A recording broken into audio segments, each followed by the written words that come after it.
10 years after her sister was murdered by a neo-Nazi, Kim Leadbeater is issuing a devastating warning: another politician could and possibly will be killed. The Labour MP sat down with British Vogue ahead of June's 10-year anniversary of Jo Cox's murder. In an emotional interview, she described seeing a resurgence of racism, homophobia, misogyny, and sexism in Britain that she never thought she'd witness again in her lifetime. Jo Cox was killed in broad daylight in 2016 by one of her own constituents, a neo-Nazi who shouted "Put Britain first" as he shot and stabbed her. It was a murder that shocked the nation. Now, a decade later, Kim says there's a troubling consensus among parliamentarians: another MP could and possibly will be killed. She called it a horrible thing to say but insisted it's how many politicians feel. There is something wrong with our political culture, she warned.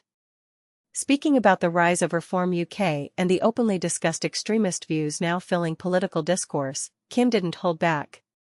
She blamed the government for leaving space filled with negativity, doom and gloom. But she also expressed a frustrating truth: that you can have a brilliant country full of amazing people while also seeing these darker forces rise simultaneously. What makes this interview particularly powerful is Kim's reflection on her family's silence. For years, they focused on Jo's positive legacy, the great get-together, community events celebrating her birthday. But they rarely talked about the uncomfortable truth: Jo was murdered by a neo-Nazi because of her basic beliefs. "We don't talk about that enough," Kim admitted, wrestling with how to address it without breaking down while still helping the country understand what happened. She described the last decade as an extremely painful journey and admitted she'd be surprised if she's still an MP in 5 years. The job, she says, is probably the most ridiculous job in the world, one that's left her with no work-life balance and questioning sustainability.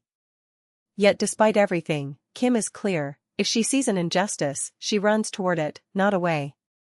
That's exactly what she's doing by speaking out now, using the 10-year anniversary to force a conversation the country needs to have about political violence, extremism, and the toxicity that's crept back into British politics. This is a warning we cannot afford to ignore.